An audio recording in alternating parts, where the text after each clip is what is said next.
Story 1. The Breathing Ice. Marcus Holloway had spent 3 winters as a glaciologist studying the Harding ice field, but January of 2023 would be his last.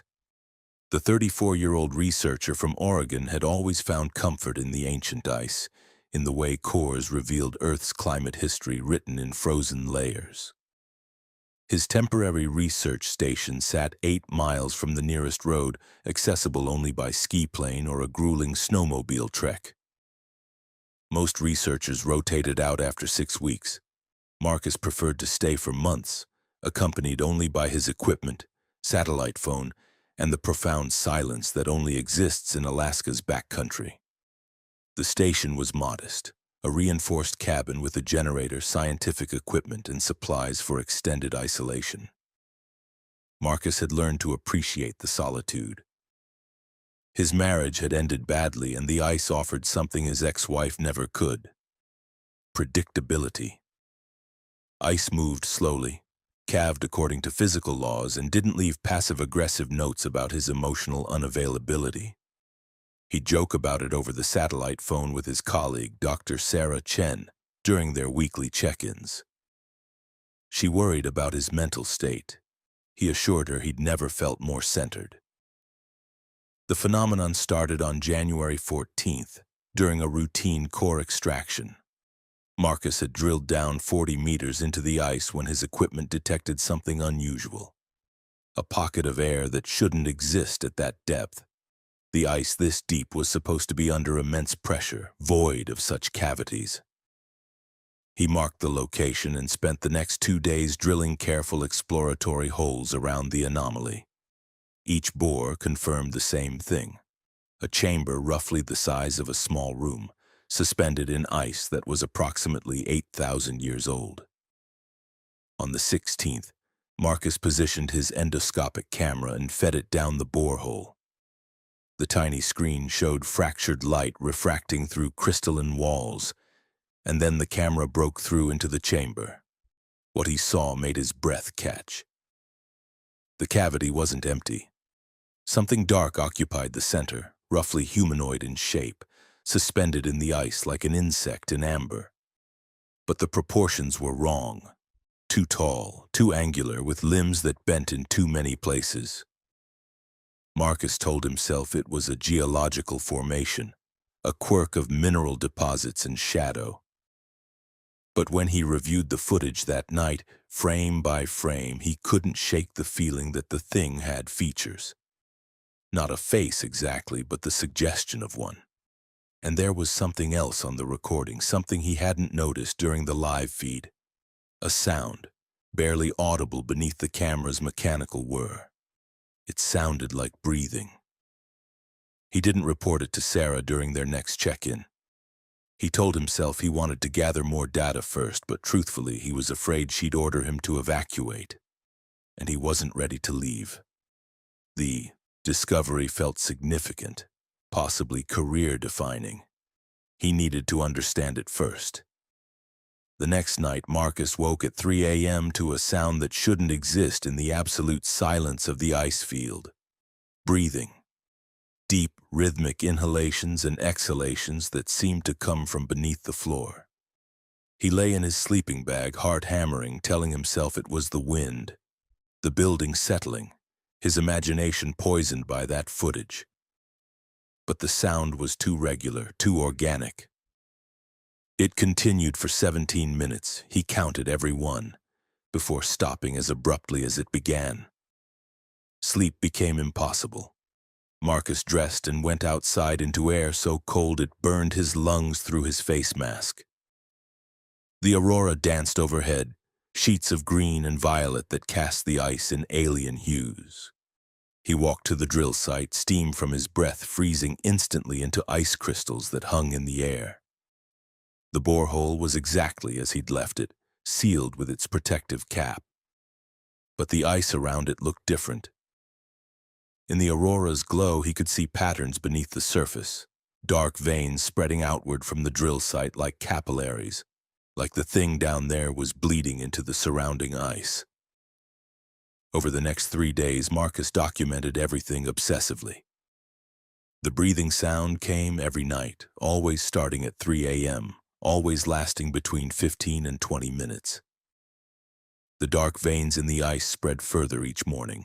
His camera footage became increasingly corrupted, filled with interference that his equipment couldn't be causing. And there were the dreams. In them, Marcus stood on the ice while something vast moved beneath him. The surface would bow and flex like skin over muscle, and he would feel the thing's attention focus on him with the weight of continental plates shifting. He would wake gasping, disoriented, and the breathing sound would already be filling the cabin. On January 22nd, Marcus made his final video log. The recording shows him disheveled, eyes red-rimmed, speaking too quickly. "The chamber is expanding," he says, pointing to charts that prove the ice around the anomaly is developing structural instabilities. "But that's impossible. The temperature hasn't changed. Something is melting it from inside, or..." He stops, looking off camera. "Or it's waking up. That's insane. I know that's insane, but I can feel it down there. 8,000 years it's been sleeping in the ice, and I drilled into it. I let the air in. The recording cuts off. Static fills the frame for 3 seconds, and then through the white noise, a sound emerges. Deep, resonant breathing that seems to vibrate through the camera itself. Sarah Chen received Marcus's automated emergency beacon on January 23rd. She coordinated with Alaska state troopers, and a rescue team reached the research station 36 hours later. They found the cabin intact but abandoned. Marcus's equipment was still running, his last meal half-eaten on the table. His cold weather gear remained in the cabin, in temperatures that would kill an unprotected human in minutes. Marcus Holloway had walked out into the ice wearing only his thermal underwear and socks. The search team followed his tracks for a quarter mile. The footprints led directly to the drill site, where they ended at the edge of a massive collapse. The ice had caved inward, creating a crevasse that dropped into absolute darkness. The team's ground-penetrating radar couldn't find the bottom. They did, however, detect the chamber Marcus had documented. It was empty. They never found Marcus Holloway's body. The official report listed him as deceased, victim of exposure and probable psychosis brought on by isolation. The research station was dismantled. The drill site was marked as geologically unstable and placed off-limits. But Sarah Chen kept the recordings. Late at night, she would watch that last video log, watching Marcus's eyes as he described feeling something wake up beneath the ice. And she would listen to that breathing sound, wondering if it was something her colleague had disturbed or something that had found him.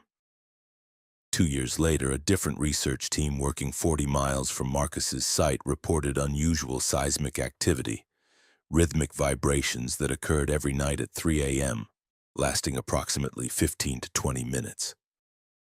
The pattern continued for 3 weeks before stopping. Around the same time, hikers found a frozen body half submerged in an ice field. The corpse had been preserved by the extreme cold, almost perfectly intact. But something was wrong with it. The limbs bent in too many places. The proportions were almost right, almost human, but not quite.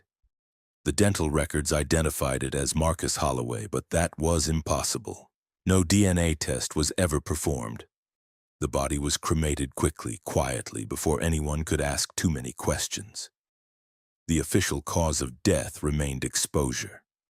But the coroner who examined the body retired immediately after, moving to Arizona, where the closest thing to ice is a cocktail. He never spoke publicly about what he saw, but he stopped sleeping with the lights off. And somewhere beneath the Harding ice field, in chambers that have existed since the end of the last ice age, something breathes in the darkness, waiting for the next time someone drills too deep, too curious, too certain that the ice holds nothing but ancient air and frozen history. Story 2. The Town That Forgot Itself. Kimberly Torres had been a U.S. Census Bureau field representative for 8 years, but nothing in her training prepared her for Kivalina Station. The settlement wasn't on any map newer than 1987, but it appeared in census records as recently as 2015, listing a population of 73. When the Bureau noticed the discrepancy, they sent Kimberly to investigate in February of 2024, during the heart of Alaska's polar night. The 31-year-old from New Mexico had worked remote Alaska assignments before. She understood the challenges of communities that existed at the edge of the grid, where roads ended and bush plains became the only link to civilization. But Kivalina Station was different. The few people she'd asked about it in Utqiagvik, the nearest actual town 60 miles north, had given her strange looks. An elderly Inupiaq woman at the store had gripped her wrist and whispered, "Some places remember themselves into existence, and some places forget. Let it forget." Kimberly had thanked her politely and continued her preparations. She was a professional. Ghost town legends weren't going to deter her from completing her assignment. Besides, the satellite imagery clearly showed structures, and the last census data was less than 10 years old. Someone had to be living there.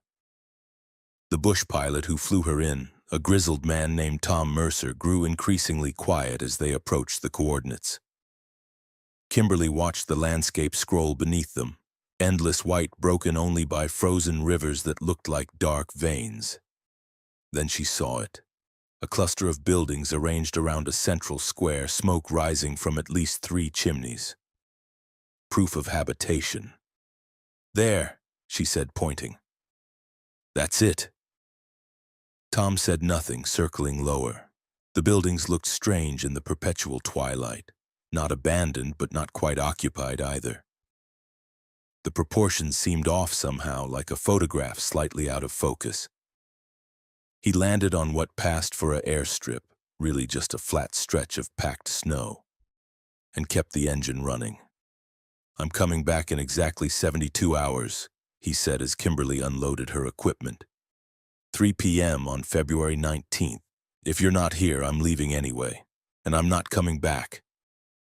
"That's against protocol," Kimberly said. Tom's eyes found hers, and she saw fear there. 3 p.m., 72 hours, don't make me wait." The plane was gone within minutes, leaving her alone with her equipment and a town that shouldn't exist.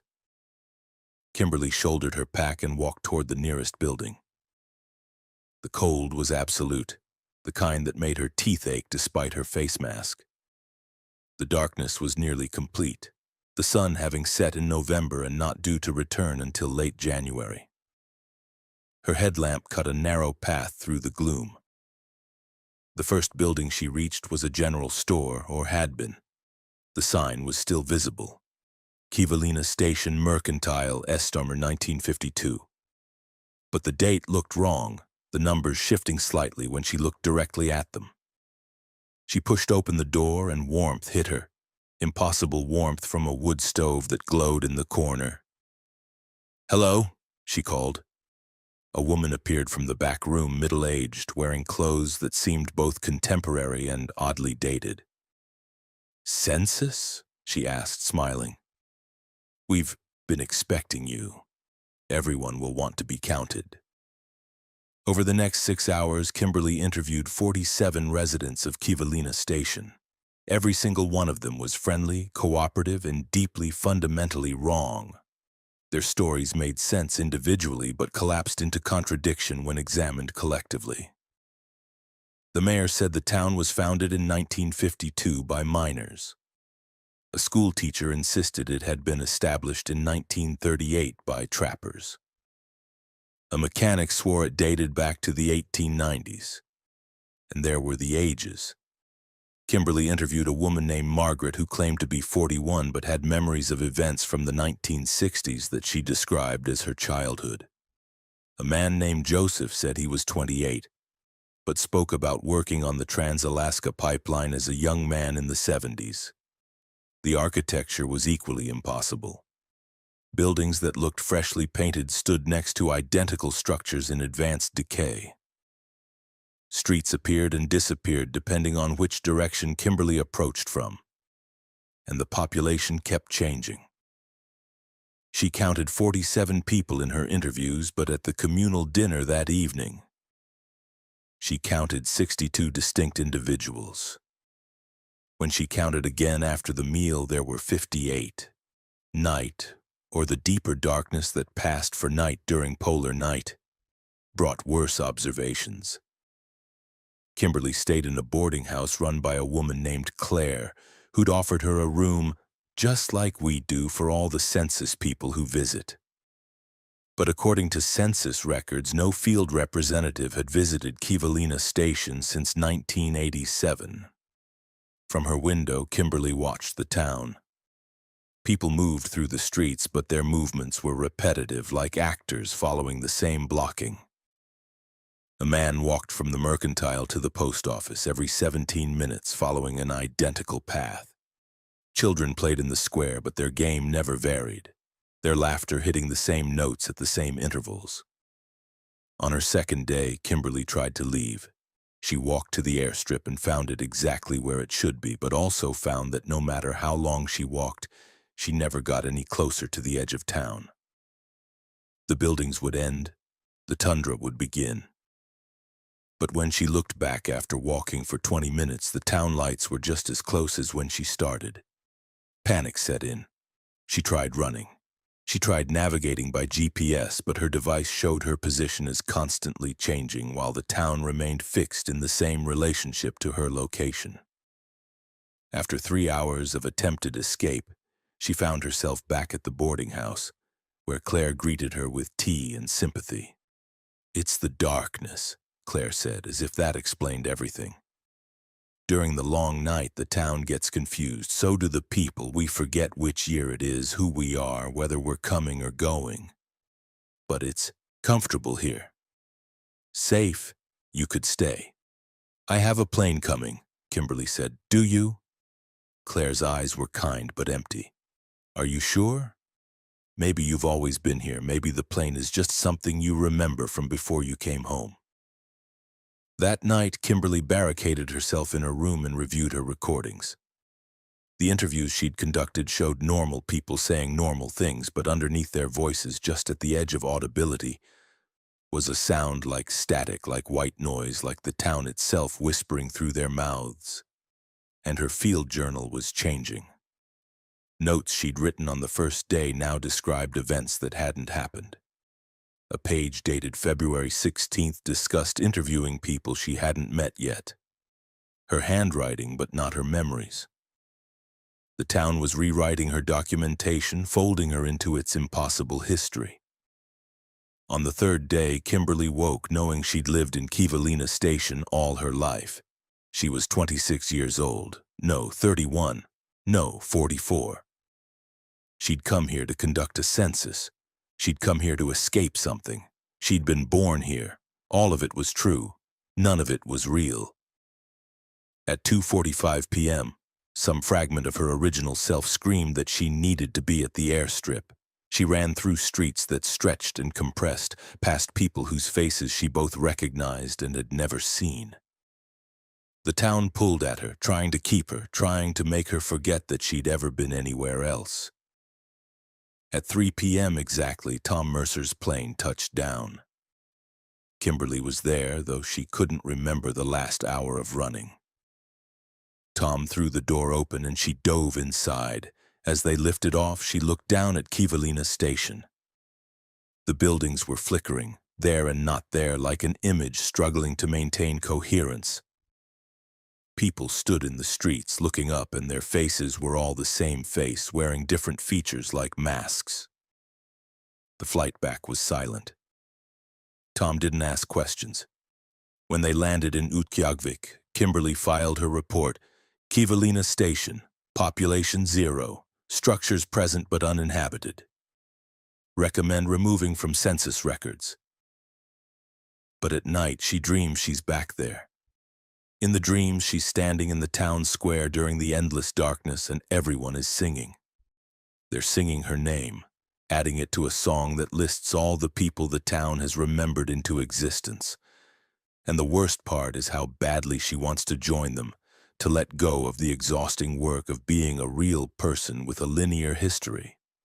and just exist in Kivalina Station's comfortable, impossible amnesia. 6 months later, the Census Bureau sent another representative to verify Kimberly's findings. He never returned. The plane that dropped him off found the coordinates exactly but reported no structures, no airstrip, nothing but empty tundra. Yet satellite imagery from that same day clearly shows buildings, smoke from chimneys, and if you zoom in far enough, people in the square looking up at the sky, waiting for someone to remember them. Story 3. The Last Transmission. Jacob Reeves didn't believe in ghosts, which made his job as a communications technician for the Alaska Maritime National Wildlife Refuge significantly easier. Most people wouldn't spend weeks alone maintaining radio equipment on remote islands in the Aleutian chain, but Jacob found the solitude peaceful. At 42, divorced and childless, he'd built a career out of going places other people avoided. The islands were harsh, wind-scoured and shrouded in fog, but they were honest in their hostility. Unlike people. In March of 2023, Jacob took a routine maintenance assignment on Attu Island, the westernmost point of the Aleutian chain and the last island before the international date line. The island was uninhabited except for automated weather stations and his temporary base camp. His job was simple: service the radio equipment, check the automated systems, and maintain the emergency relay station that served as a crucial link for ships and aircraft. Crossing the North Pacific, the first week passed without incident. Jacob fell into his familiar routine: work during the day, meals heated on his camp stove, evenings spent reading or listening to radio traffic. The constant wind and fog created white noise that he found soothing. He'd worked more remote locations than this, islands where polar bears were a genuine threat, stations accessible only a few weeks per year. Attu was harsh, but manageable. On day 9, Jacob was performing routine maintenance on the primary relay station when he intercepted a transmission on an obsolete frequency. Emergency channels were supposed to be monitored automatically, but this came through on a frequency that hadn't been actively used since the 1960s. The voice was distorted by static and what sounded like extreme distance, but the words were clear. Station Alpha 7 to any receiving station. We are stranded on Attu Island. Weather preventing evacuation. Need immediate assistance. 17 men, supplies for 3 days. Please respond. Jacob grabbed his microphone. This is Relay Station Attu. I copy your transmission. What is your location and status? Only static answered. He tried 3 more times, then checked his equipment. Everything was functioning normally. The transmission had been real, captured on his digital recorder. He played it back, listening carefully. The voice had the flat, professional tone of military communications. And there was something in the background, not just wind, but voices. Multiple men talking over each other, the words indistinct but the tone unmistakable. Fear. Jacob ran the transmission through his analysis software. The audio signature was consistent with equipment from the 1950s or 60s. Tube-based radio with characteristic harmonic distortion. Possible explanation: old emergency beacon activated by weather or seismic activity. But that didn't account for the voice, for the reference to 17 men, for the request for immediate assistance. He spent the evening researching. Attu Island had significant history, site of the only World War II battle fought on American soil, the Battle of Attu in May 1943. But the battle had ended 80 years ago. Jacob found no records of any Station Alpha 7, no missing person reports from the 60s that matched the transmission. The voice came again at 2 a.m. Jacob was in his sleeping bag when his receiver crackled to life. Same frequency, same voice, but with more urgency. Station Alpha 7 to any receiving station, weather worsening, lost contact with mainland, down to 14 men. Something came out of the fog. For God's sake, if anyone can hear this, warn. The transmission cut off, replaced by a sound that made Jacob's skin crawl. Screaming, multiple voices, abruptly silenced. He was fully awake now, recording everything. This is Relay Station A2. Identify your location. I can dispatch rescue services. What is your position on the island? The response came immediately, and this time the voice sounded like it was speaking directly to him. You're on the island. You must be able to see us, northeast of the old battlefield. We're at the emergency weather station. Hurry, it's coming back. Jacob's blood went cold. The old weather station, abandoned since the 1970s, was less than 2 miles from his current position. He grabbed his GPS, cold weather gear, and emergency kit. Professional protocol said to report the situation and wait for instructions, but 14 men in distress overrode protocol. He'd done search and rescue before. He knew how quickly situations deteriorated in Aleutian weather. The hike took an hour through fog so thick his headlamp created more glare than illumination. The wind carried strange sounds, or maybe he was imagining them after that transmission. Voices in the fog, screaming, crying, the island playing tricks with acoustics. When he reached the old weather station, his light revealed a concrete bunker half buried in volcanic soil, its walls stained with decades of rust and lichen. The door hung open. Inside, Jacob found evidence of habitation, old equipment, furniture, empty food containers. But everything was decades old, deteriorated by time and weather. No recent occupation, no distressed men, no Station Alpha 7. His radio crackled. The voice was clearer now, no longer distorted by static. Thank God. Are you the rescue team? There's no one here, Jacob said into his radio. The station is abandoned. Silence. Then, what do you mean? We're right here. Can't you see us? Right in front of you. We're standing right in front of you. Jacob swept his light across the empty room. Nothing. Just decay and abandonment. But the air had changed. It felt crowded, pressed in, like standing in a room full of people you can't quite see. Who are you? Jacob demanded. What happened here? The response came from multiple voices overlapping. We were a research team. Cold War installation, March 1961. We were studying atmospheric phenomena. Then it came in with the fog. We couldn't see it, but we could feel it. It was so hungry. It took Simmons first, then Kowalski, then... The voices cut off, replaced by that terrible screaming again, and then underneath it a different sound, breathing, deep, wet breathing that seemed to come from everywhere at once. Jacob ran.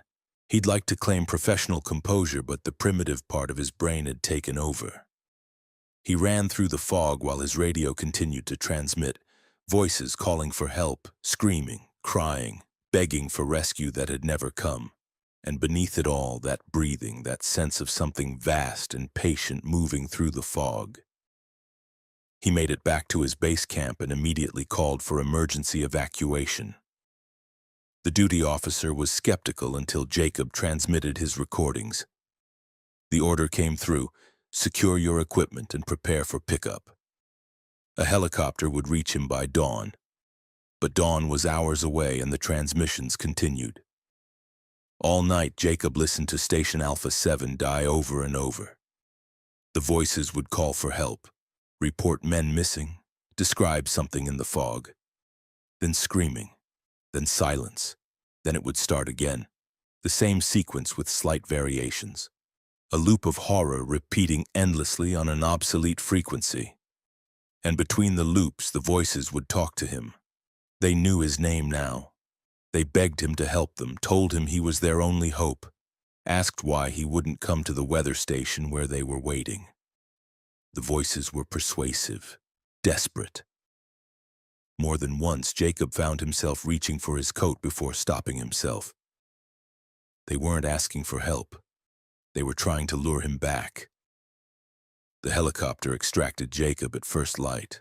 The pilot reported heavy fog but no difficulties. As they lifted off, Jacob looked down at the old weather station.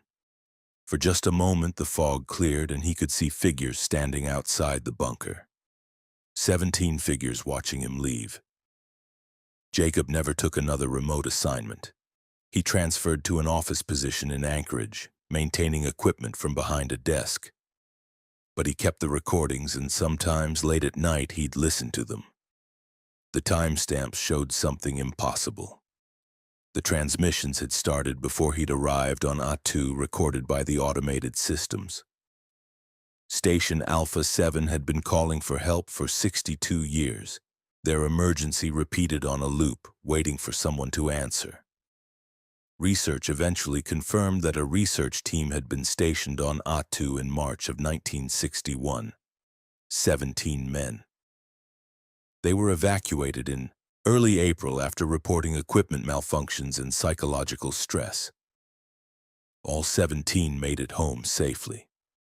But Jacob knew the truth. Whatever came back from Atu weren't the men who left, the real team, the 17 who experienced whatever came out of that fog. They never left the island. They're still there, trapped in the moment of their terror, calling for rescue that will never come, warning about something that still hunts in the fog. The emergency frequency they used is officially decommissioned now. But sometimes technicians working the Aleutian chain report picking up a transmission on an obsolete band, a voice requesting immediate assistance.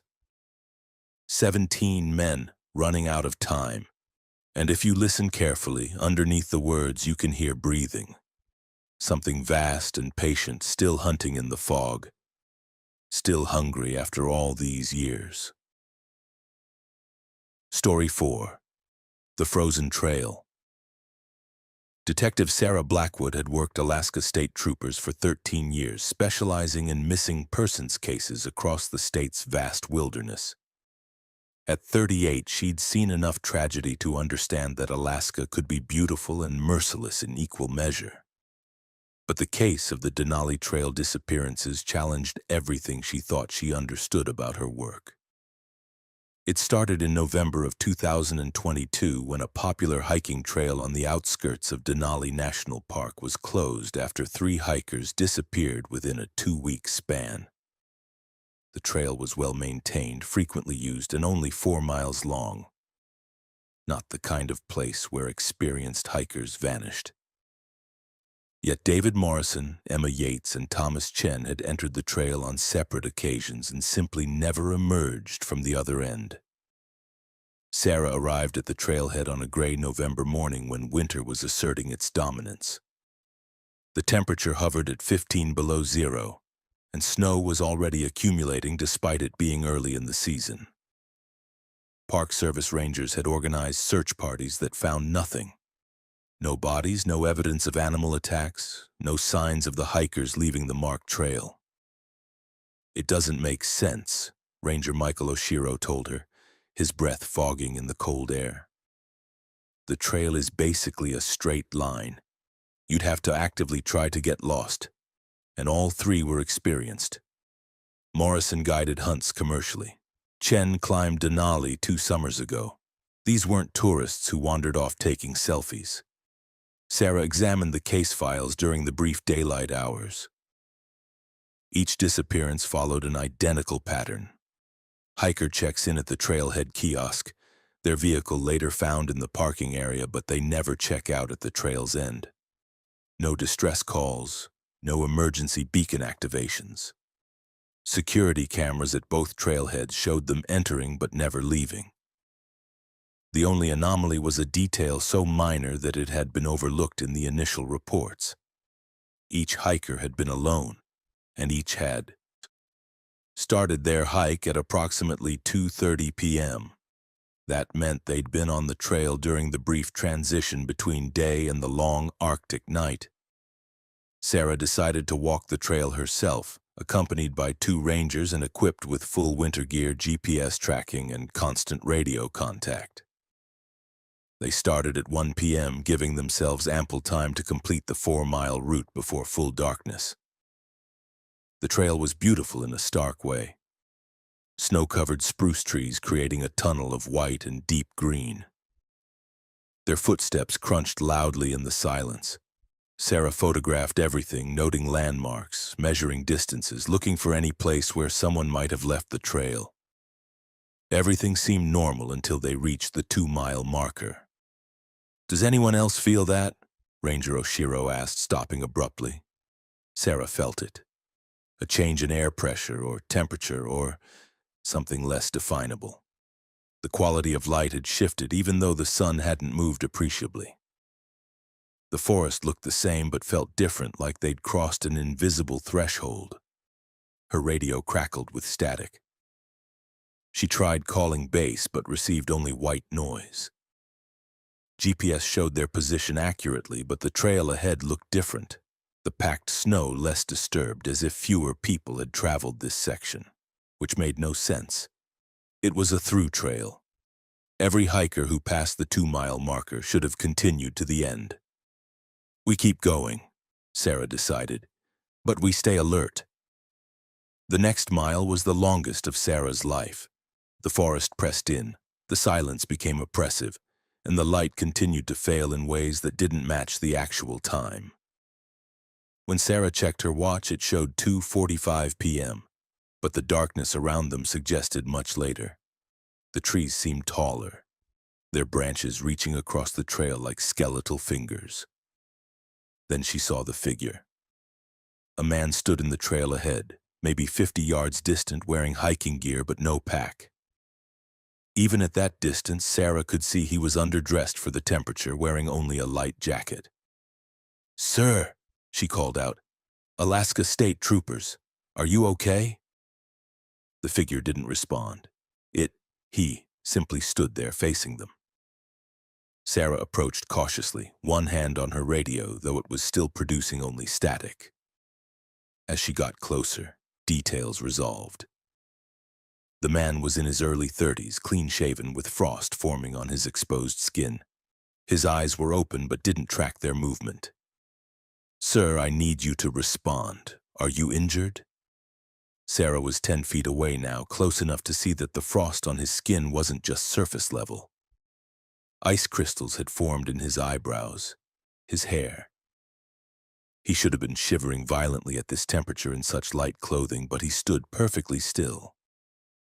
She reached out to check for a pulse, and the man moved.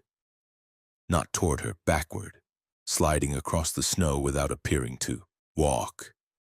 He maintained perfect eye contact as he retreated, his expression never changing until the forest swallowed him.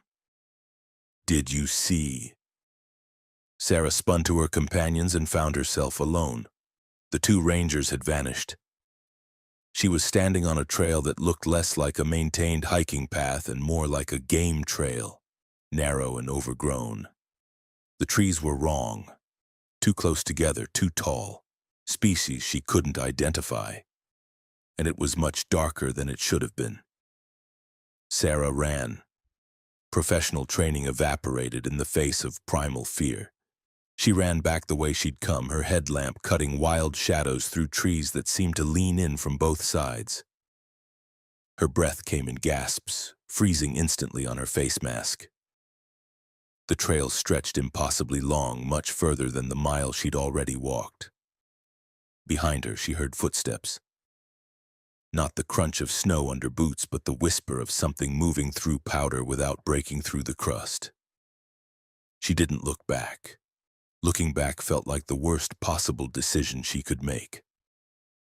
The trail finally opened onto familiar terrain, the 2-mile marker appearing like a beacon. Sarah crossed it and immediately felt the change again, like stepping through a curtain. Her radio exploded with voices.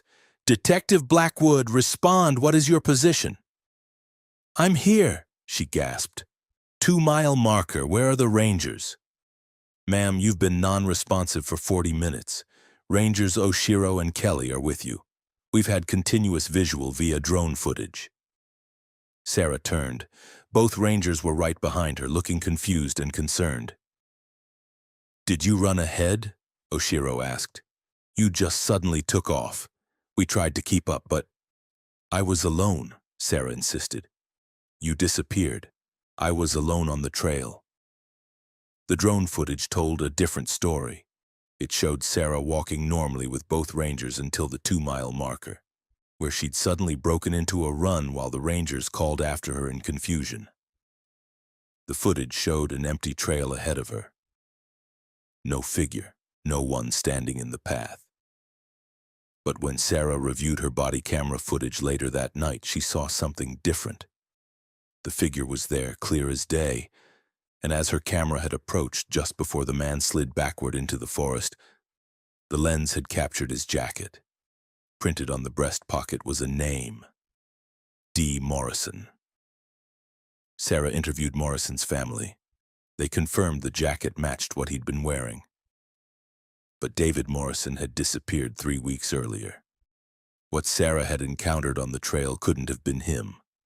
No one survives 3 weeks in Alaska winter wearing a light jacket, and no living person moves the way that figure had moved. She researched the trail's history and found something interesting.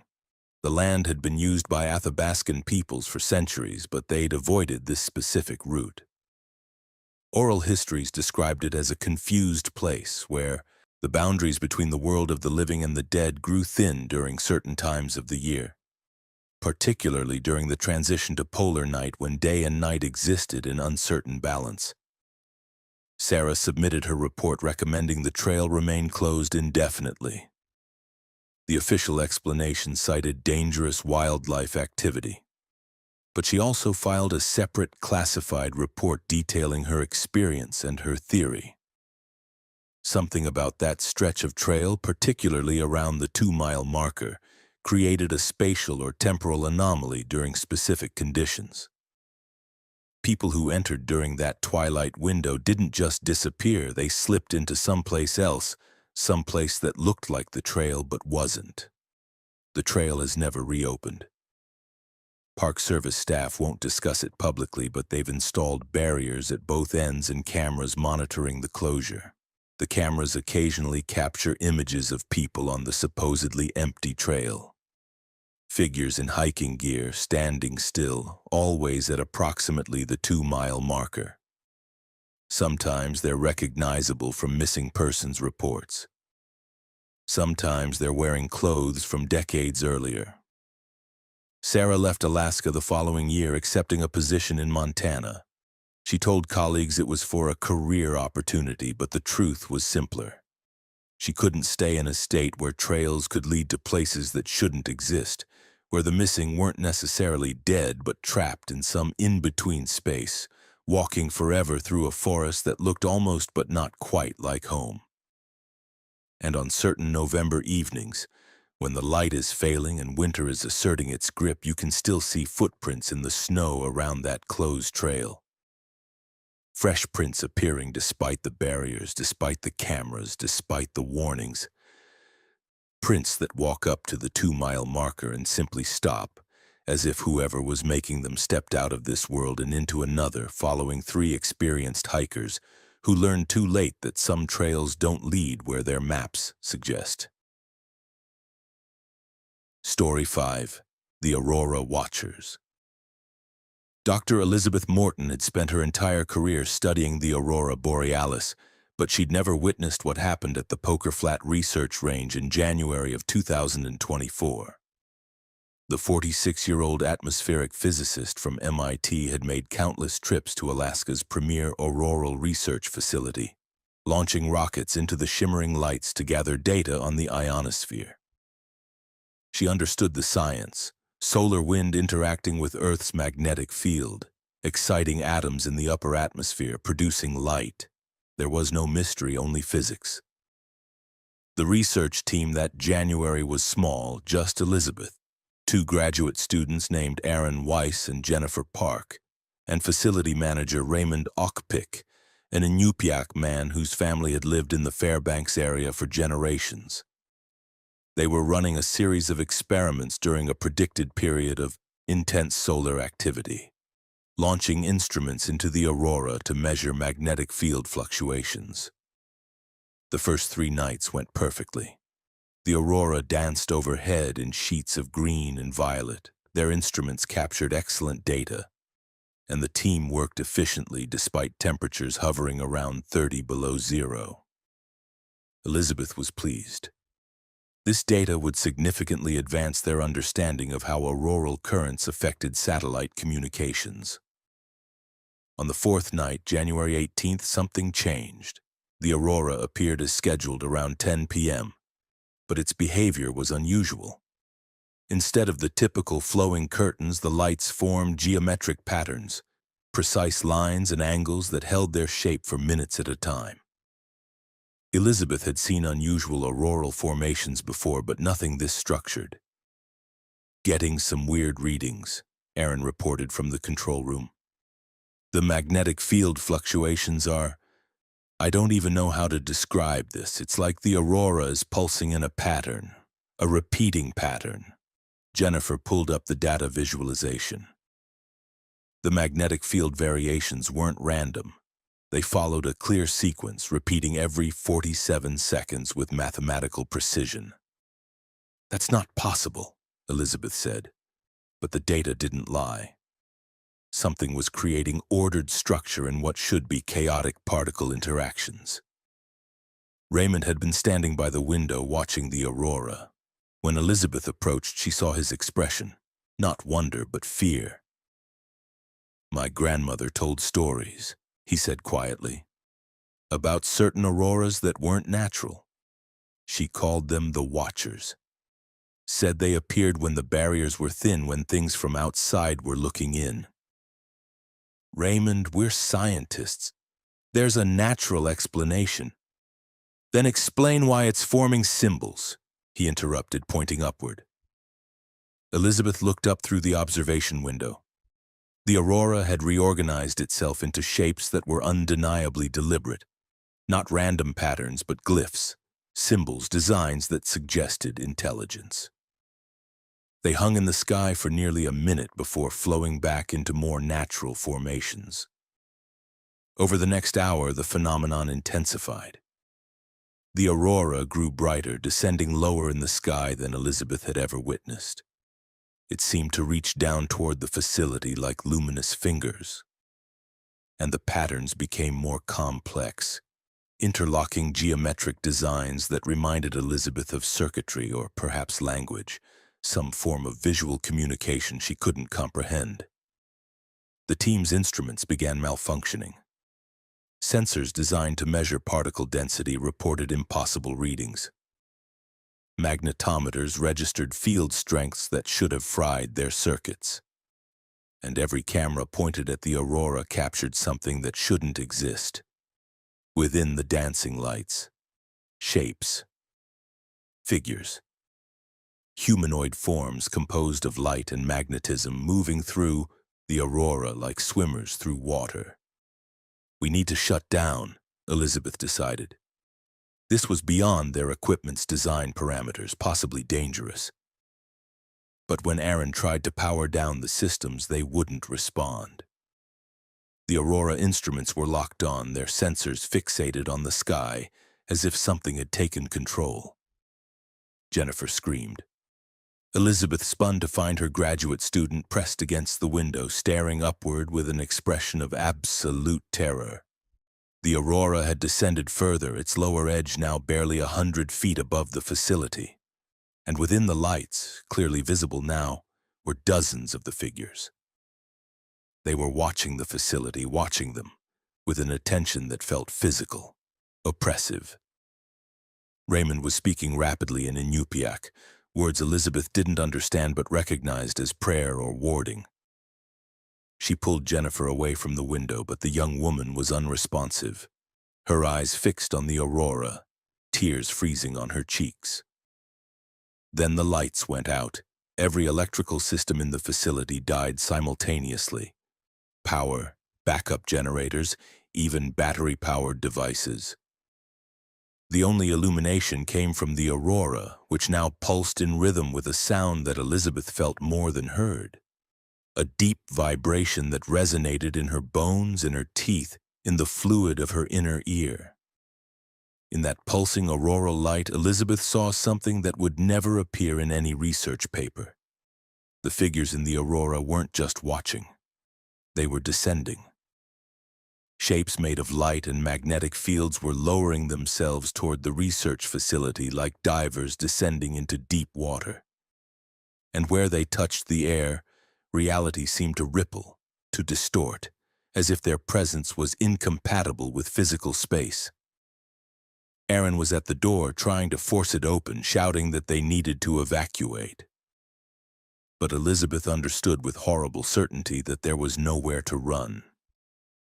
Whatever was happening, whatever these things were, they had chosen this moment, this place, this team. The Aurora had always been here, she realized. They'd been studying it for decades, launching instruments into it, treating it like a natural phenomenon. But what if it was something else? What if they'd been sending rockets into something that was aware, something that was watching? The nearest figure reached what Elizabeth's terrified mind approximated as ground level. It was roughly humanoid, but wrong in proportions and composition. Too tall, too thin, formed from light that bent in ways that hurt to perceive. It moved toward the facility, and where it passed, frost formed on the windows in patterns that matched the geometric designs they'd seen in the sky. Raymond grabbed Elizabeth's arm. "Don't look directly at them," he said urgently. "My grandmother said if the Watchers see that you see them, they'll take you to show you what they're seeing. They'll take you outside." "Outside where?" Elizabeth asked. "Outside everything." The figure reached the facility wall. Elizabeth, despite Raymond's warning, couldn't help but look. The thing was at the window now, its not quite face pressing against the glass. It had features that suggested eyes, a mouth, but they were composed of auroral light, shifting and reforming. And in those light-formed eyes, Elizabeth saw... She couldn't describe it later, not coherently. She saw space, vast and cold and filled with things that moved in dimensions she couldn't comprehend. She saw Earth from impossible distances, saw the magnetic field lines like a web wrapped around the planet, and she saw things climbing along those lines, using them like roads, like routes into this reality. The aurora wasn't a natural phenomenon being observed by something outside. The aurora was the boundary, the barrier, and these things were the guards or the prisoners or perhaps both. The vision released her. Elizabeth found herself on the floor, nose bleeding, Jennifer crying beside her, Aaron curled in a fetal position. Only Raymond remained standing, still speaking his prayers or warnings or whatever they were. The figure at the window tilted its head in a gesture that was terribly human despite its inhuman composition. Then it raised what approximated a hand and touched the glass. The window didn't break. It dissolved, transmuted into something that was no longer solid matter, but not quite light either. And then the figure withdrew, ascending back into the aurora, followed by all the others. The lights came back on. Every system rebooted simultaneously.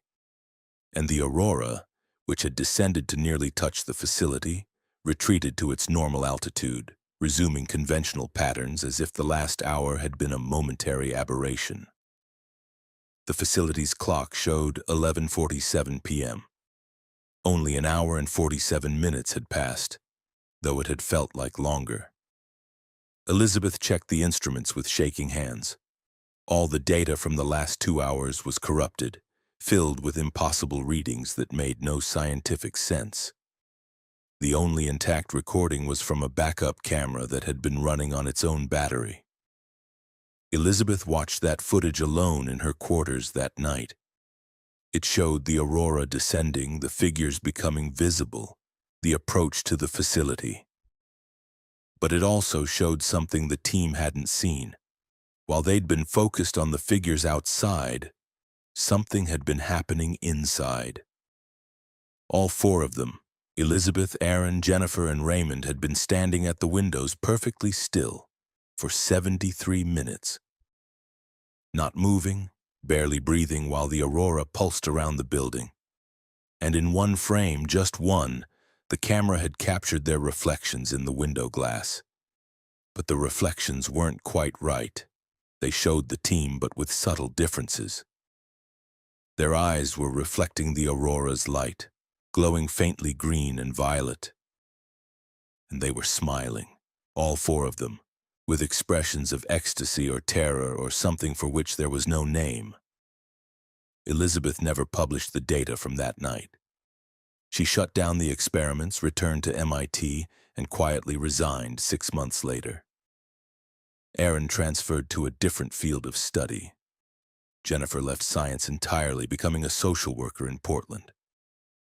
Raymond remained at Poker Flat, but he refused to work during auroral events, and he'd had his grandmother come to perform a traditional cleansing ceremony in the facility. The research range still operates, scientists still study the aurora, and rockets still launch instruments into the dancing lights. But there's now a protocol, unofficial and never written down, that certain types of measurements aren't conducted when the aurora behaves in specific ways. Geometric patterns are noted but not investigated. Unusually low-altitude displays prompt immediate shutdowns. And if anyone reports seeing figures in the lights, the entire facility evacuates until the aurora returns to normal. Because Elizabeth Morton's team learned something that night that they could never share in a scientific paper. The aurora borealis is beautiful and natural and completely explicable by physics. But sometimes, during certain conditions, other things use it as a window.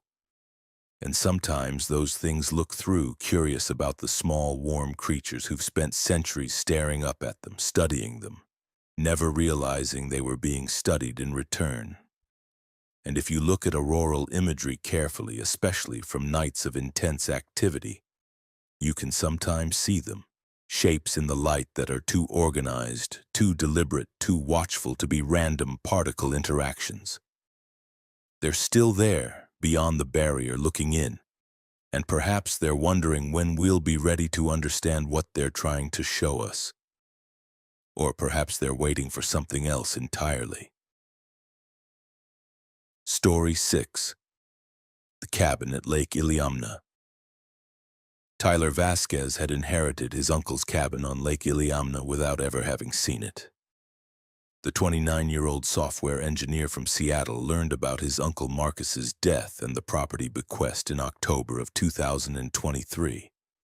He'd never been particularly close to his uncle, who'd moved to Alaska 30 years earlier and become progressively more reclusive. But the cabin represented an unexpected opportunity. Remote property on Alaska's largest lake, a potential retreat or investment property. Tyler flew into Anchorage in early November, then caught a bush plane to the tiny village of Iliamna. From there, a local guide named Tom Kulik agreed to take him by boat to the property, which sat on an isolated peninsula accessible only by water or float plane. The lake was vast, over 1,000 square miles, and locals called it Alaska's Loch Ness, due to persistent stories of a large creature living in its depths. "Your uncle kept to himself," Tom said during the boat ride, his voice competing with the outboard motor. "Came into the village maybe twice a year for supplies. People tried to be friendly, but Marcus, he wasn't interested. Said he needed to watch the lake, whatever that meant." The cabin appeared around a bend, a weathered structure of logs and corrugated metal perched on a rocky outcrop with an unobstructed view of the lake. Tom helped Tyler unload supplies, clearly eager to leave before darkness fell. "You sure you want to stay out here alone?" Tom asked. "Cell phones don't work and the lake can get rough with no warning. I can come back tomorrow, pick you up after you've looked around." Tyler assured him he'd be fine for a few days. He had survival training, satellite phone for emergencies, and enough supplies to last a week. Tom departed with visible reluctance, the boat's motor fading into the distance until Tyler was left with only the wind and the lapping of water against rocks. The cabin's interior was sparse but functional. A wood stove, cots, basic kitchen equipment, shelves of canned goods. But one wall was completely covered with notebooks, hundreds of them stacked and organized by date. Tyler pulled one down at random. The entry was dated June 15, 2018. Third sighting this week, surface disturbance at approximately 3:15 a.m. Object moving north to south, estimated length 40-50 feet. Visible for 22 seconds before submerging. No fishing vessels in area. No seals or whales would reach this size in lake this far from ocean. It knows I'm watching. Can feel its attention like weight on my skin. Tyler spent the afternoon reading through the notebooks. 30 years of observations, detailed logs of water surface disturbances, unusual wave patterns, shapes glimpsed beneath the water. His uncle had been obsessed, documenting every anomaly on Lake Iliamna with scientific precision. But the entries grew increasingly disturbed over time, describing not just sightings but sensations, dreams, the feeling of being watched from beneath the water.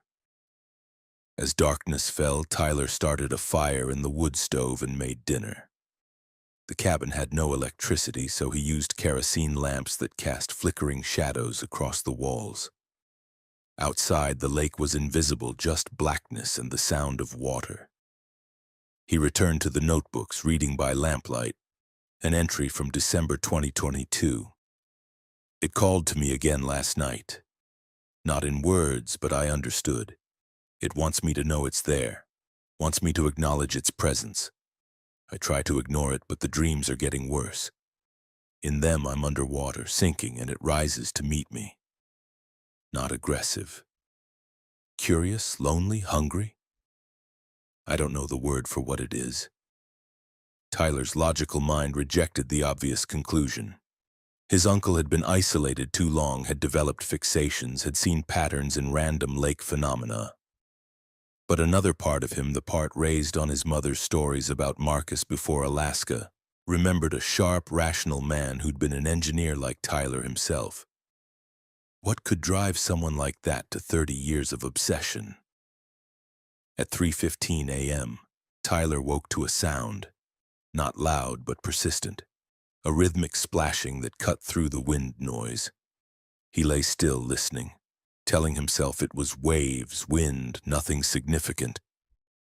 But the sound had a pattern, a regularity that natural phenomena shouldn't possess. He rose and went to the window. The moon had risen nearly full, painting the lake in silver, and there, perhaps 200 yards offshore, the water was disturbed. Not by waves, but by something moving just beneath the surface, creating a wake that suggested enormous size. Tyler watched for 3 minutes as the disturbance moved parallel to the shore, maintaining consistent distance and speed. Then it stopped. The water went still, and Tyler had the unmistakable sensation of being observed.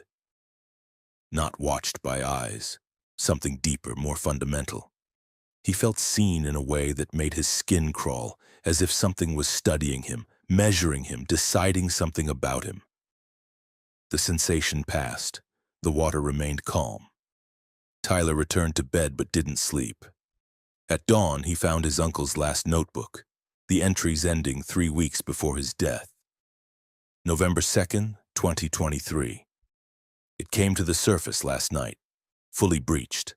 I finally saw it clearly. Not Iliamna monster from tourist stories, something else, ancient. It looked at the cabin, at me through the window. I saw its eye, singular, massive, reflecting moonlight like mirror. And I understood what it's been trying to tell me all these years. It's lonely. Last of something. Trapped here when the lake formed, when the glacier melted. Waiting in the deep for... what? Others of its kind? Death? Recognition that it exists? I think it chose me because I was willing to watch, to document, to acknowledge its existence. November 15th, 2023. I've decided to join it. That sounds insane, I know.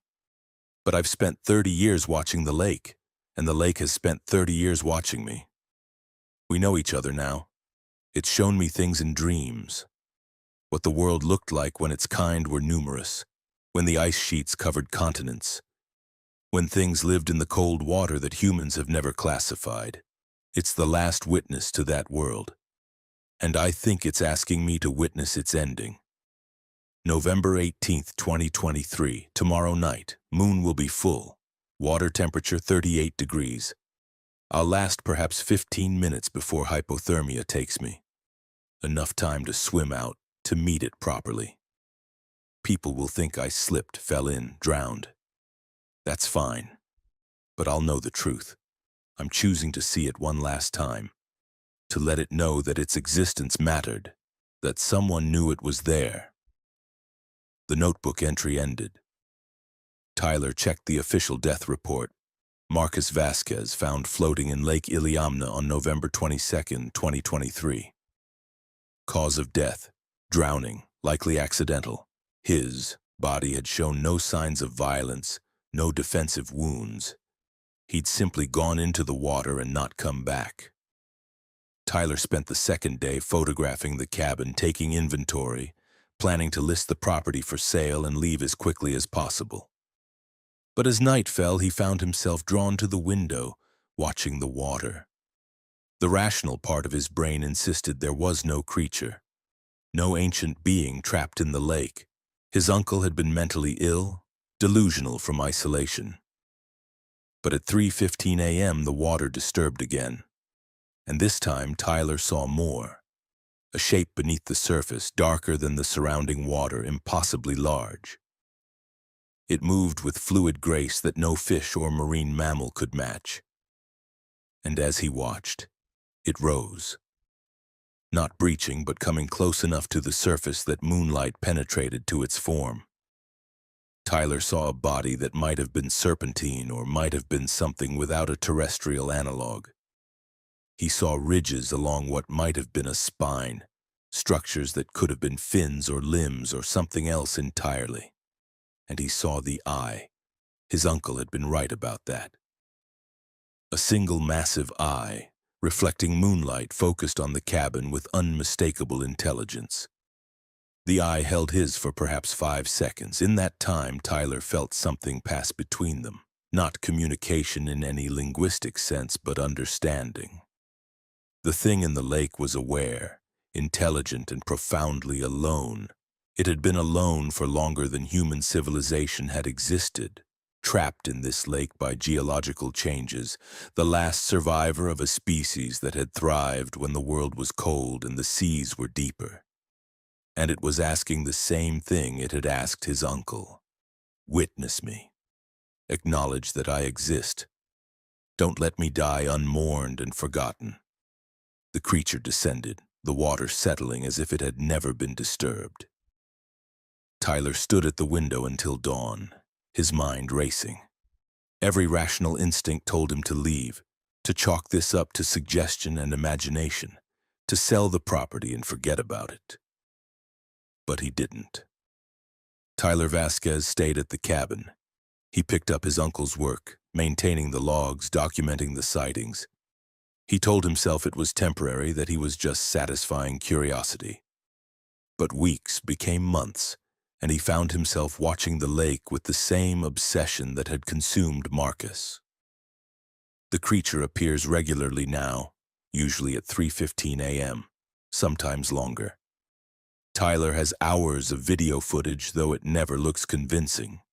Just water disturbances in dark shapes that skeptics dismiss as logs, waves, or camera artifacts. He stopped trying to prove anything to others. The evidence isn't for them.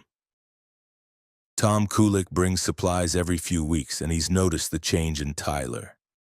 "You're starting to look like your uncle," Tom said on his last visit. Same expression, same way of staring at the water. Tyler knows he's right. He's become what Marcus became, the watcher, the witness, the one person willing to acknowledge that something ancient and inexplicable lives in the depths of Lake Iliamna. Is it worth it? He's abandoned his career, his life in Seattle, his relationships. But when he sees that eye looking back at him through the dark water, when he feels that vast loneliness reaching out for connection, he knows he can't leave. Because some things are worse than death, worse than isolation or obsession or madness. Being the last of your kind, existing for millennia with no one to prove you were ever real, that's worse. And if acknowledging that existence costs Tyler his former life, perhaps that's a price worth paying. The notebook on his desk is open to today's date. The entry reads, 3:15 a.m. Surface disturbance, duration 4 minutes. Eye contact maintained for 12 seconds. I think it's getting weaker. The water is warming, climate changing, and it's a creature adapted to Ice Age cold. In 10 years, maybe 20, Lake Iliamna will be too warm. And then the last one will die, and no one but me will know it was ever here. Tyler closes the notebook and returns to the window. The lake is calm tonight, but he'll watch anyway. He'll watch until dawn and then through the next night and the one after that, because that's what witnesses do. They watch. They remember. And when the last of something finally dies, they're there to say, you existed, you mattered, and you were not alone at the end. Story 7. The Research Station at Prudhoe Bay. Dr. Anthony Chen had worked in extreme environments for 15 years, but the isolation unit at Prudhoe Bay was unique even by his standards. The 37-year-old psychologist specialized in studying the effects of prolonged isolation on human cognition and behavior. Critical research for future space missions. In December of 2023, he volunteered to join an experiment at a remote research station on Alaska's North Slope, where the sun had already set for the winter and wouldn't rise again until late January. The experiment was straightforward. 6 volunteers would spend 8 weeks in complete isolation, their psychological states monitored remotely by Anthony and his team. The volunteers were housed in separate modules within the research station, unable to see or communicate with each other. They would complete daily cognitive tests, psychological assessments, and maintain video logs.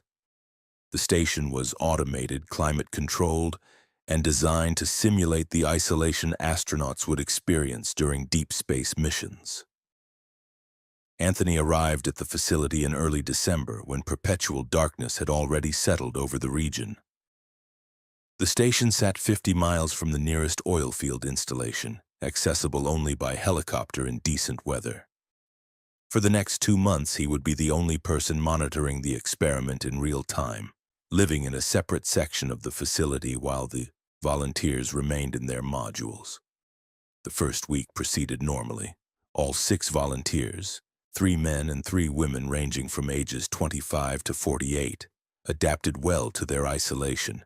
They completed their tasks, maintained regular sleep schedules, and their video logs showed expected levels of stress and adjustment. Anthony monitored their biometric data, reviewed their assessments, and filed daily reports with his research institution. On day 9, Subject 4, a 42-year-old geologist named Patricia Hammond, filed a complaint about noise. She reported hearing footsteps in the corridor outside her module despite knowing intellectually that all 6 subjects were sealed in soundproof rooms. Anthony checked the station's security footage. The corridors were empty, had been empty all night. He made a note: auditory hallucination, early onset, monitor closely. But over the next 3 days, all 6 subjects reported similar experiences. Footsteps in corridors, doors opening and closing, voices speaking too quietly to understand words. Each subject was isolated, had no contact with the others, yet they were reporting identical phenomena. Anthony reviewed every sensor in the facility. No mechanical explanations. The building was solid, climate control functioning normally, no structural issues that would create unusual sounds. He considered the possibility of acoustic transfer between modules, but the soundproofing was specifically designed to prevent exactly that. On day 13, Subject 2, a 29-year-old software engineer named David Reeves, appeared in his video log looking visibly shaken. "There's someone else here," he said to the camera. "I know that's impossible, but I've been hearing them every night. And tonight I saw a shadow pass by the window in my door. Just a glimpse, but definitely human-shaped. Dr. Chen, is someone else in the facility with us? Some kind of control element you didn't mention? Anthony reviewed the security footage from the time David mentioned. The corridor outside his module was empty, but when Anthony enhanced the image, his breath caught. There was something there, not a person exactly, but a distortion in the air, a slight darkening that moved across the frame in a way that suggested deliberate motion. It was visible for less than 2 seconds before disappearing. He told himself it was a camera artifact, compression error, something technical. But then Subject 5 reported the same thing, and Subject 1. And by day 15, all 6 volunteers were insisting that something else was in the facility with them, something that walked the corridors during the deep darkness of Arctic night. Anthony increased his own monitoring, conducting tours of the facility at irregular intervals. He found nothing. No signs of intrusion, no evidence of any presence besides the 6 isolated subjects and himself. But he began to notice his own perception, shifting. The darkness outside the windows felt different, more present somehow. The facility seemed larger at night, the corridors longer, the shadows deeper. On day 18, the volunteers began having shared dreams. Subject 3, a 31-year-old biologist named Maria Santos, described a dream in her video log. I was walking through the corridors, but they were different, endless, and I wasn't alone. I could hear the other subjects calling out. We were all lost, trying to find each other, but the corridors kept changing, twisting. And there was something following us. Not chasing, just following, watching. When Anthony reviewed the other logs, he found that subjects 1, 4, and 6 had documented nearly identical dreams from the same night. 4 people isolated from each other experiencing the same nightmare. Statistically improbable but not impossible. But the description of the entity, something watching, following. Not hostile but intensely present. That detail was too specific to be coincidental. Anthony began having the dreams too. He'd wake in his quarters at 3 a.m. with the absolute conviction that he was not alone in his room, that something stood in the corner where the shadows were deepest, observing him with patient interest. When he turned on the lights, nothing would be there. But the sensation of being watched persisted, and he understood with horrible clarity what his subjects were experiencing. On day 21, the facility's power fluctuated. Lights dimmed and brightened in sequence, starting from the furthest modules and moving toward the central control room where Anthony monitored the experiment. He checked every system. No mechanical cause, no explanation. The power grid was functioning normally according to every diagnostic. But the lights had dimmed in a deliberate pattern, room by room, as if something was moving through the facility, and its presence affected the electrical systems. That night, Anthony reviewed security footage from all cameras simultaneously, looking for correlations. What he found made his hands shake. At 3:07 a.m., every camera had captured the same thing, a distortion, a darkness that was slightly more than absence of light. It appeared in the furthest corridor, then moved through the facility, visible in each camera for approximately 3 seconds before moving to the next. And it was clearly deliberate. The entity, because Anthony couldn't think of it as anything else now, moved with purpose. It paused outside each subject's module, remaining there for precisely 17 seconds before moving on. When it reached Anthony's section of the facility, he'd been in the control room watching the footage. The entity appeared in the corridor outside the control room door. Anthony had looked up at that exact moment. Through the door's window, he'd seen something. Not a person, not a shadow, but a space where reality seemed compressed, darker and heavier than its surroundings. It had no features he could identify, but he felt its attention with absolute certainty. It was looking at him, studying him, measuring him. The moment passed. The entity moved on, visible in 3 more cameras before disappearing from the station entirely. Anthony sat trembling in the control room, his scientific training warring with primal fear. What he'd witnessed had no natural explanation, no psychological framework that could contain it. He tried to rationalize, shared hallucination brought on by isolation and darkness.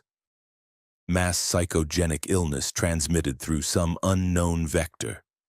Infrasound from the station's systems creating neurological effects. But none of those explanations accounted for the security footage, the objective record of something moving through a facility that was supposed to contain only 7 isolated people. Subject 6, a 48-year-old former military officer named Robert Church, requested emergency extraction on day 23. His video log showed a man at the edge of psychological collapse. "It's not just in the corridors anymore, it comes into my room. I wake up and it's standing there by my bed just watching. I can't see it clearly, but I know it's there. And the worst part? I don't think it's malicious, it's just curious. It's studying us like we're the experiment. Please, I need to leave. I can't do this anymore." Anthony initiated emergency protocols. Weather had cleared enough for helicopter extraction. But when the crew arrived to collect Robert, they found all 7 people.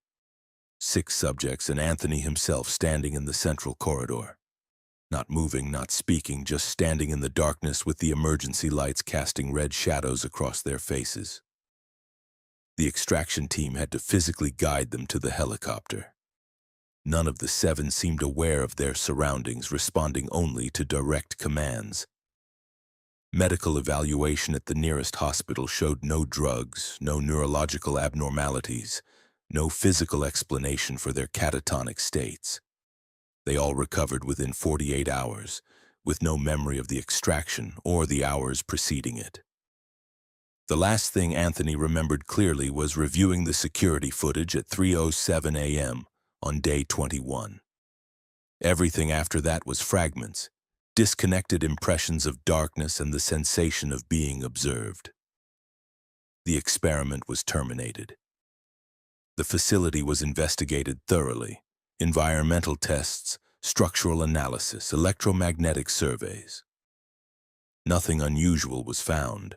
The official report concluded that the isolation experiment had created unexpected psychological contagion, that the subjects and researcher had experienced shared delusions amplified by the darkness and extreme isolation of the Arctic winter. But Anthony kept copies of the security footage. Late at night, he reviews it frame by frame, studying the distortions, the shadows that move, with purpose, the entity that appeared in a facility designed to house only 7 people. And he's noticed something that wasn't in any official report. The entity appeared every night of the experiment, not just the nights they'd consciously observed it. It was there from day 1, visible as a slight distortion in the earliest footage.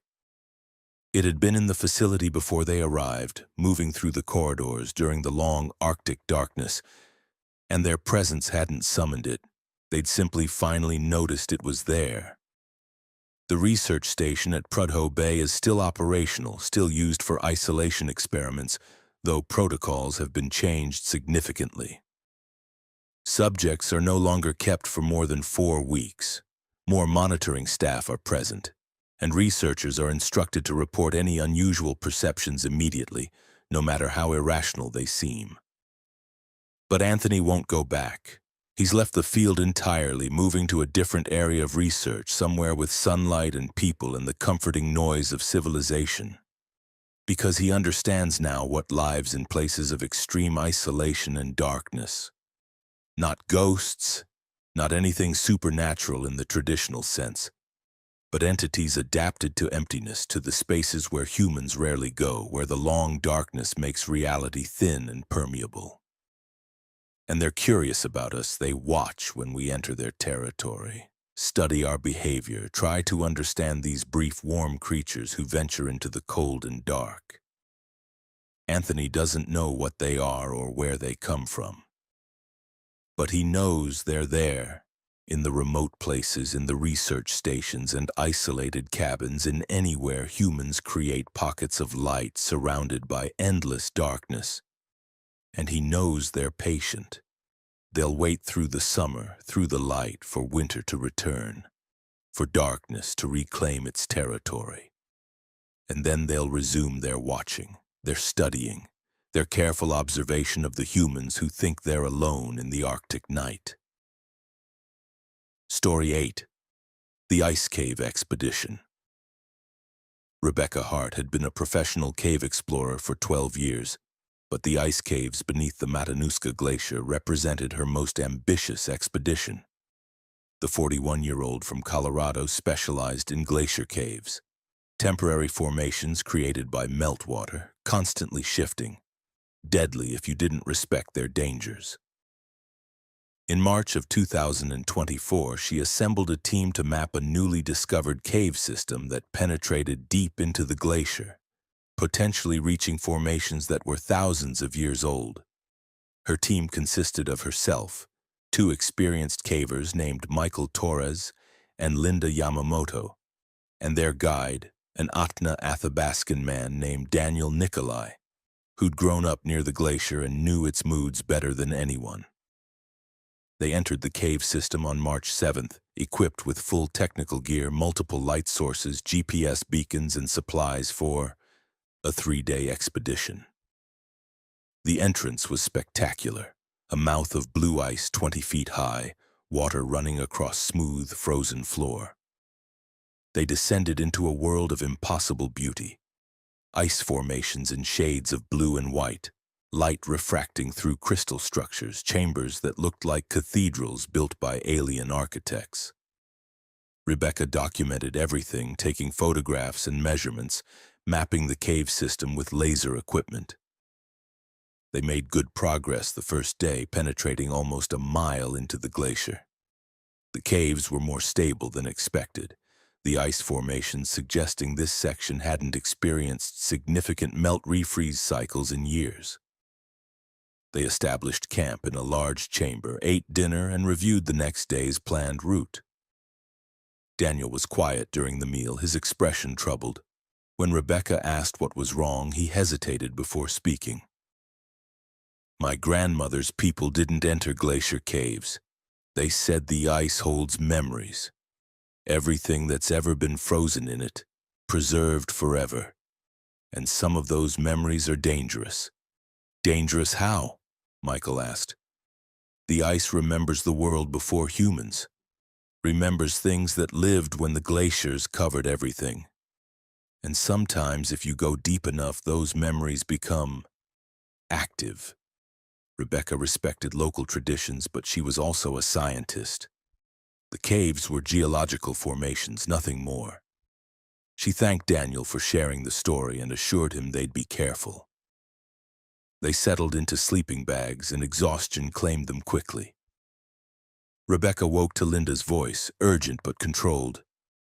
"Everyone wake up, look at the walls." Rebecca fumbled for her headlamp and immediately understood Linda's concern. The ice walls of their chamber had changed. They'd been smooth when they'd set up camp, but now they were covered in formations, not natural formations, but shapes. Figures, dozens of them preserved in the ice like three-dimensional silhouettes. They surrounded the chamber, frozen in various poses, some standing, some crouched, all oriented toward the center of the room where the team had made camp. "That's not possible," Michael said, approaching the nearest figure. "These would take hours to form, and we've only been asleep for, 4 hours?" Rebecca checked her watch. 3:42 a.m. They'd gone to sleep around 11. The formations couldn't have appeared naturally in that time, but the evidence was undeniable. They were encased in solid ice, integrated with the wall structure, not carved or artificially created. Daniel was staring at the figures with an expression of deep fear. "We need to leave. Now." "Let's not panic," Rebecca said, though her own pulse was racing. "There's probably a natural explanation. Maybe these formations were always here and we just didn't notice them in the dark. She approached one of the figures, examining it with her professional eye. The shape was roughly humanoid but wrong in proportions. Too tall, limbs slightly too long, head shape not quite right. And there was detail in the ice that shouldn't exist. She could see textures that suggested hair, the shadow of features, even what might have been clothing. This wasn't a random formation. This was something that had been preserved, frozen in the ice exactly as it had died. Over the next 20 minutes, Rebecca's team examined the chamber systematically. Every wall held figures, at least 50 in total, all facing inward, and they found something else. The ice here was old, incredibly old. Rebecca took a core sample for dating. Her equipment suggested this ice had formed at least 20,000 years ago, during the last ice age. "Whatever these are," Linda said quietly. "They've been here since before modern humans reached North America. They should have left then." Every instinct screamed for evacuation. But Rebecca's scientific curiosity overrode caution. This was a discovery, potentially a significant one. Megafauna from the Pleistocene epoch, some unknown species preserved in the ice. They needed to document it properly, collect samples, alert the appropriate institutions. They spent the next 6 hours working the chamber, photographing every figure, taking ice samples, creating a detailed map. The work was meticulous and exhausting. And as the hours passed, Rebecca began to notice something strange. The figures weren't in exactly the same positions they'd been when she'd first examined them. Subtle shifts, an arm at a different angle, a head turned slightly more toward the center of the chamber. She told herself it was observation bias, that she was remembering incorrectly. But the photographs confirmed it. The figures were moving, infinitesimally slowly, but definitely moving. "We're leaving," Daniel announced at 10 a.m. "Whatever's happening here, I want no part of it." But when they returned to the tunnel they'd entered through, they found it had changed. The passage was narrower, the ice formations different. Rebecca checked her GPS. They were in the correct location, but the cave itself had reconfigured. Ice caves were dynamic, she knew that, but this degree of change in such a short time was impossible. They tried 3 other tunnels leading from the chamber. Each led deeper into the glacier, none led back toward the surface. And with each hour, the figures in the walls emerged more clearly from the ice. Details became visible that hadn't been there before, eyes, mouths, hands reaching out. It was as if something was pushing them forward, birthing them from the ancient ice after 20,000 years of frozen sleep. By evening of the second day, the team was trapped. Every passage led further in or ended in solid ice. Their GPS beacons showed them moving in circles despite following careful navigation. And the figures had emerged to the point where their surfaces were no longer encased in ice but exposed to air. Michael reached out to touch one and it crumbled, not into ice but into ash. Fine gray ash that scattered across the floor of the cave. He jumped back and they watched as the entire figure collapsed, leaving a hollow space in the ice where it had been. "They're not preserved," Linda whispered, "and they're already dead. Have been for millennia. The ice is just holding their shape." But if that was true, what did it mean that they'd been moving? The answer came at 3:42 a.m. on the 3rd day. Rebecca woke to a sound like wind through the caves, except they were too deep for surface wind to reach. The sound resolved into something else, breathing, dozens of entities breathing in synchronization. And the figures were no longer in the walls. They stood throughout the chamber, shapes made of ash and ice and memory. Not solid, not quite present, but there nonetheless. Rebecca could see through them, see their hollow interiors where nothing remained of whatever they'd been 20,000 years ago. But they moved, they breathed. They watched the 4 humans with attention that felt ancient and hungry. Daniel was praying in his language, words Rebecca didn't understand. Michael and Linda were pressed together, paralyzed by fear. Rebecca forced herself to think scientifically, to observe rather than panic. The entities weren't advancing, weren't attacking. They were just there, existing. Perhaps they'd been sleeping in the ice for 20 millennia, and the team's presence, their warmth, their lights had woken them. One of the figures approached Rebecca. Up close, she could see it more clearly. Tall, humanoid but not human, features that suggested intelligence. It reached out with a hand made of ash, and where it touched her jacket, the fabric frosted instantly, ice crystals spreading from the point of contact. The entity tilted its head, and Rebecca had the strangest sensation. It was confused. It didn't understand what she was, this warm, living thing that had entered its frozen domain. And it was trying to communicate, sending impressions directly into her mind. Images of a world covered in ice. Creatures like this one moving across frozen continents, hunting, building, living in the cold. And then warmth coming. Glaciers melting. Their entire civilization being erased by climate change that happened too fast for them to adapt. They'd retreated into the glaciers as a last refuge, let the ice preserve them, hoping to wait out the warmth and re-emerge when the world turned cold again. But the cold hadn't returned. They'd slept for 20,000 years while the Ice Age ended and humans inherited a warmer world. And now they were waking to find themselves extinct, nothing remaining but ash and memories frozen in ancient ice. The entity withdrew its hand. Rebecca's jacket was white with frost, but she was unharmed. The creature, all of them, began to fade, collapsing back into ash, the ash dissipating like smoke. Within minutes, the chamber was empty except for the 4 humans and hollows in the ice where the figures had been. The caves released them that morning. A passage opened. Rebecca couldn't say whether it was new or had been there all along, leading steadily upward. They emerged onto the glacier's surface at noon on day 4, and a helicopter that had been searching for them spotted them almost immediately. The official report stated that the team had become disoriented in the cave system, experiencing hallucinations brought on by stress and possible hypoxia. The ice samples Rebecca collected showed no unusual properties.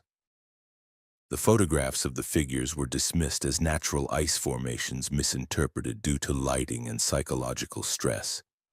But Rebecca knows what she saw, what she experienced.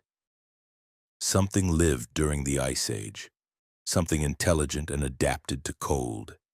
And when the world warmed, they retreated into the glaciers hoping to survive. Most of them died, but some remained frozen in the ice, not quite alive but not completely gone. And as climate change accelerates and the glaciers melt, these ancient preservations are being exposed. What happens when entities from the Pleistocene epoch wake to find the world has moved on without them? What do they do with their hunger, their confusion, their grief for a lost world? Rebecca doesn't know.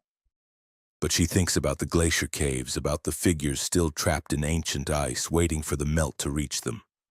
And she wonders what will emerge as Alaska's glaciers continue to recede, what memories will become active again, and whether humanity is prepared to meet the things that remember when they ruled a world of ice.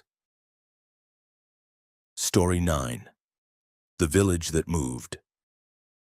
Nathan Okonek had been a bush pilot for 23 years, flying supplies and passengers across Alaska's remote villages. At 51, he'd seen almost everything the last frontier could throw at him. Whiteout conditions, engine failures, emergency landings on frozen lakes. But the village of Akiak River tested even his experience. In February of 2024, he accepted a cargo run to deliver medical supplies to the village, which sat on the Kuskokwim River Delta, accessible only by air or boat. The flight from Bethel should have taken 45 minutes. Nathan knew the route. He'd flown it dozens of times. But when he reached the coordinates where Akiak River should have been, he found only empty tundra. No village, no airstrip, no signs of habitation. just frozen river and endless white landscape. Nathan circled 3 times, checking his navigation. GPS confirmed he was at the correct location. His heading was accurate, weather clear, visibility good. But Akiak River, a village of 83 people that had existed for over a century, was simply gone. He radioed Bethel Flight Operations. "This is November 7-3 Mike. I'm at Akiak River coordinates, but there's no village here. Repeat, no structures visible." Long silence then. 7-3 Mike. Confirm your position. Nathan read off his coordinates. Another pause. 7-3 Mike. Those coordinates are correct for Akiak River. Village should be visible from your position. Are you experiencing equipment malfunction? Nathan checked every instrument. Everything functioned normally. Negative on equipment malfunction. I have clear visibility and correct position. But there's no village here. He expanded his search pattern, flying grid searches around the coordinates. After 30 minutes, he spotted structures about 3 miles east of where they should have been. A cluster of buildings, smoke from chimneys, an airstrip. He approached and confirmed. This was Akiak River. Same church, same school building, same layout.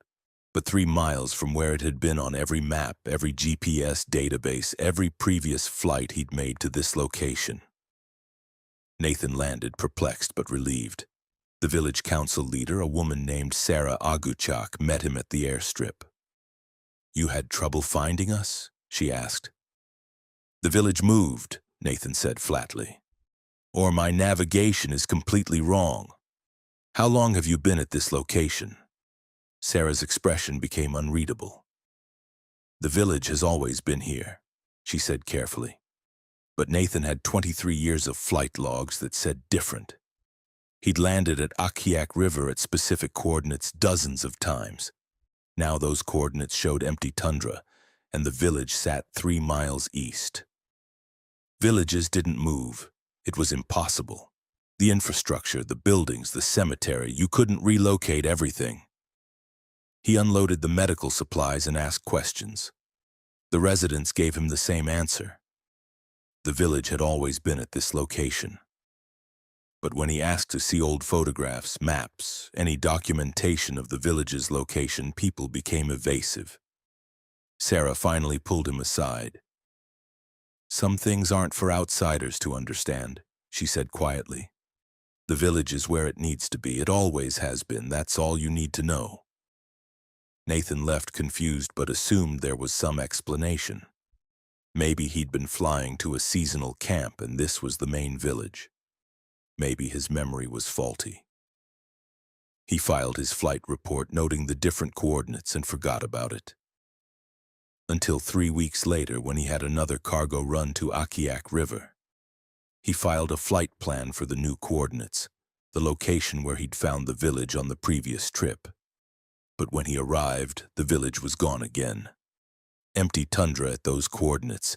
He expanded his search and found Akiak River 4 miles north of its previous location. Same buildings, same people, different place. This time, Sarah wasn't surprised to see him confused. "The village moves," she admitted. "It's always moved. Our ancestors knew.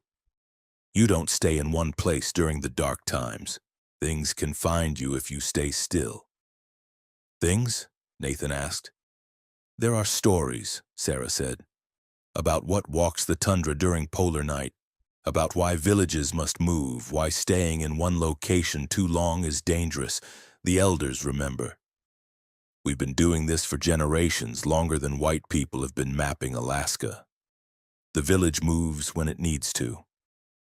Nathan tried to understand. "You're telling me the entire village, buildings, people, everything, physically relocates every few weeks?" "Not physically," Sarah said. "The village is here. The buildings don't move. We don't pack up and rebuild, but where here is, that changes. The village stays in one place, but that place moves through the land. I know it doesn't make sense to you. It doesn't make sense to us either, but it's how we've survived." Over the next 4 months, Nathan made 6 more trips to Akiak River. Each time he found it at different coordinates, sometimes 5 miles from the previous location, once over 10 miles. The village itself never changed, but its position relative to fixed landmarks shifted constantly. And none of the residents seemed concerned.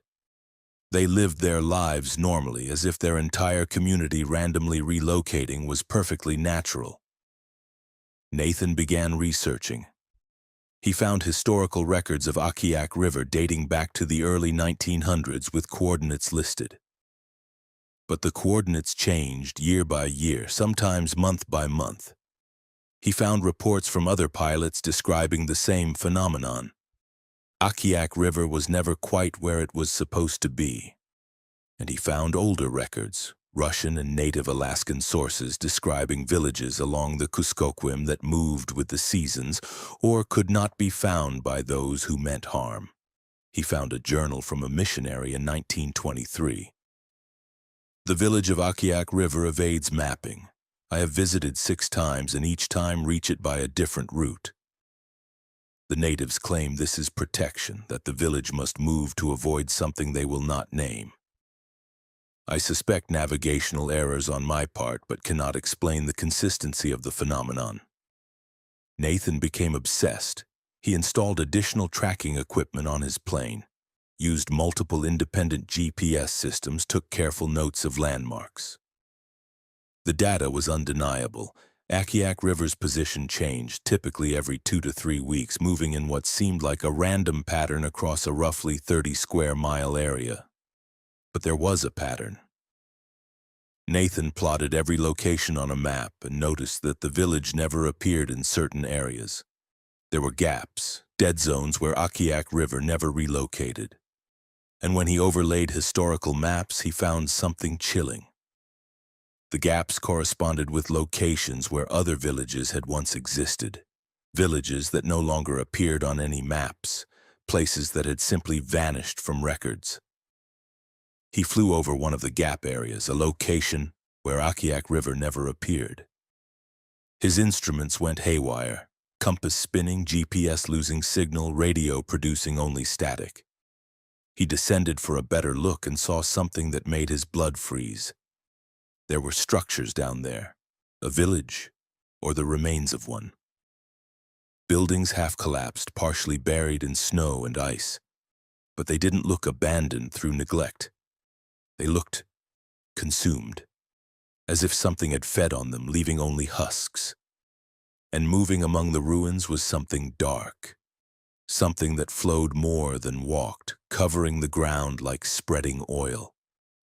Nathan pulled up sharply, fighting his instruments back to normal function.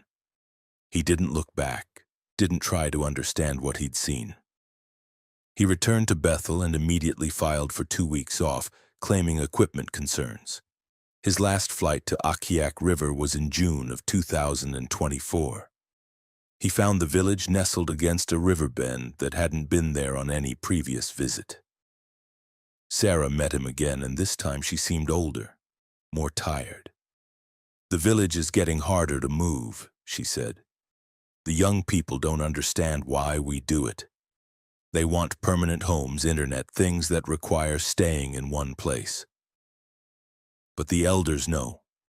During the dark months when the sun is gone, there are things on the tundra that hunt for settlements. They can find you if you stay still, if you let roots grow too deep, so we move. We've always moved. What happens if you stop?" Nathan asked. Sarah looked toward the horizon, toward the areas Nathan had learned to avoid. "There used to be 18 villages in this region," she said. "Now there's 1. The others stopped moving. They thought they were safe, that the old ways were superstition, and one by one they were found." Nathan never flew to Akiak River again. He transferred to routes that served larger, permanent communities. But sometimes, looking at maps of the Kuskokwim Delta, he'd notice something odd. Villages would appear on updated charts in locations where the previous year's maps showed empty tundra. Not new construction, but existing villages, as if cartographers kept making mistakes about where places actually were. And he'd remember Akiak River. Remember a community that survived by refusing to stay in one place, by moving through the land in ways that defied conventional understanding. And he'd wonder how many other Alaska villages did the same thing. How many communities had learned that survival sometimes meant embracing impossibility, meant accepting that the rules governing the rest of the world didn't apply in the far north where darkness ruled for months, and things moved across the tundra that maps would never show. Akiak River is still there if you know how to find it, but don't rely on coordinates, don't trust your GPS. Listen instead to the people who've lived there for generations, who understand that some places must move to survive, who know that staying in one location too long means being found by things that still hunt in the Alaska darkness, patient and hungry and waiting for prey that holds still. Story 10. The Last Broadcast. Melissa Wang had been a radio journalist for Anchorage Public Radio for 9 years, specializing in stories from Alaska's remote communities. At 33, she prided herself on going places other reporters avoided, telling stories from the edges of civilization. In January of 2024, she traveled to the remote community of Arctic Village to report on how traditional cultures adapt to rapidly changing climate conditions. Arctic Village sat north of the Arctic Circle, population around 150, accessible only by air. Melissa flew in on a clear January day when the sun briefly appeared on the horizon for less than 2 hours before sinking back into polar night. She planned a week-long stay, conducting interviews, recording ambient sound, building a comprehensive portrait of life in one of Alaska's most isolated communities. The village had limited electricity, no cell service, and internet that functioned sporadically. Melissa stayed with a local family and spent her days interviewing elders, hunters, teachers, anyone willing to share their perspective. Her equipment was simple: a professional audio recorder, microphones, and a satellite phone for emergencies. On her 4th night, Melissa was reviewing the day's recordings in the small cabin room she'd been given. She scrolled through files, listening to snippets, making notes for her eventual story. Then she found a file she hadn't recorded. The timestamp showed it had been created at 3:17 a.m. the previous night, hours when she'd been asleep, her equipment powered off and packed away. She clicked play. Static filled her headphones, then a voice emerged, female, speaking English but with an accent Melissa couldn't place. The words were clear. "If you're hearing this, you're listening at the wrong time. This broadcast isn't for you. This frequency is reserved for those who are no longer here, who exist in the spaces between your moments. We're speaking to them, not to you. Please stop listening. You're interrupting something important." The recording ended. Melissa stared at her equipment, pulse racing. Her recorder had been off, locked in her bag. There was no way it could have captured audio. She checked the file metadata, definitely created by her device, definitely recorded at 3:17 a.m. But that was impossible. She tried to delete the file, but it wouldn't erase. Error messages filled the screen. File protected, access denied, deletion failed. Fine, she'd deal with it later. Probably some equipment glitch, corrupted data presenting as an audio file. But the next morning, Melissa noticed people in the village behaving strangely. They'd stop mid-conversation, heads tilted as if listening to something. When she asked what they were hearing, they'd look confused, insist they hadn't heard anything. But she'd seen it. A moment of absolute focus, of listening to something Melissa couldn't perceive. That night, another file appeared on her recorder. Same timestamp, 3:17 a.m. Same voice, but different words. "You're still listening. We asked you to stop. The broadcasts aren't for living ears. You're creating interference, making it harder for them to hear. The ones we're calling, the ones who used to live in these places, they're trying to respond, but your attention is drowning them out. Please, stop listening. Melissa was fully awake now, staring at equipment that had definitely been powered off. She checked every setting, every possibility for remote access or timer recording. Nothing explained it. And the voice on the recordings, it didn't sound like a prank. It sounded genuinely distressed, genuinely worried about Melissa's interference. She researched radio phenomena, atmospheric conditions that might cause equipment to pick up stray broadcasts. The Arctic could do strange things to radio signals, bouncing them off the ionosphere, creating transmissions that traveled thousands of miles. Maybe her recorder was picking up broadcasts from Russia, from ships in the Arctic Ocean, from military installations. But the recordings kept appearing. Every night at 3:17 a.m., a new file. The voice began describing things. Places in Arctic Village, specific locations, details that suggested the speaker knew the community intimately. She described houses that no longer existed, people who had died years before, events from decades past. And she spoke directly to those people, calling them by name, asking them questions, having one-sided conversations with the dead. Melissa started staying awake until 3:17 a.m., determined to catch the recordings happening in real time. On the sixth night, she sat in the darkness of her room, recorder in front of her, watching the clock on her satellite phone.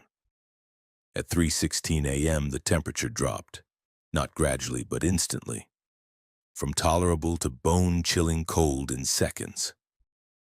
Melissa's breath fogged heavily and frost began forming on the windows. Her recorder's power light flickered on, though she hadn't touched it. At 3:17 a.m., the voice filled the room. Not from the recorder, from the air itself, coming from every direction at once. There you are, finally listening in real time. I can see you now, see that you're living, breathing, warm. You need to understand. This village exists in multiple times simultaneously. The living inhabit one stream, moving forward through moments. But there are others, those who died here, whose stories ended in this place. They exist in different streams, parallel times that overlap with yours during the deep darkness. Melissa wanted to speak, to ask questions, but terror had locked her throat. The voice continued. We broadcast to them, help them find each other across time. Arctic Village has existed for centuries. Thousands have lived and died here. During polar night, when darkness rules for months, the boundaries between time streams thin. The dead can hear each other, can communicate, can exist in community again. But living interference disrupts the frequencies. Your attention, your listening. It creates static in their world. The cold intensified. Melissa could see shapes in her room now. Translucent figures that flickered in and out of visibility. They moved like living people, walking, sitting, interacting, but they weren't solid, weren't quite present. And they were everywhere, dozens of them, filling a space that should barely hold one person. You're seeing them now, the voice said. The others who exist in this room across different times, 100 years of people who've occupied this space, all present simultaneously when the darkness allows. They can see you too. You're the disruption, the living person intruding on their shared moment. The figures turned toward Melissa.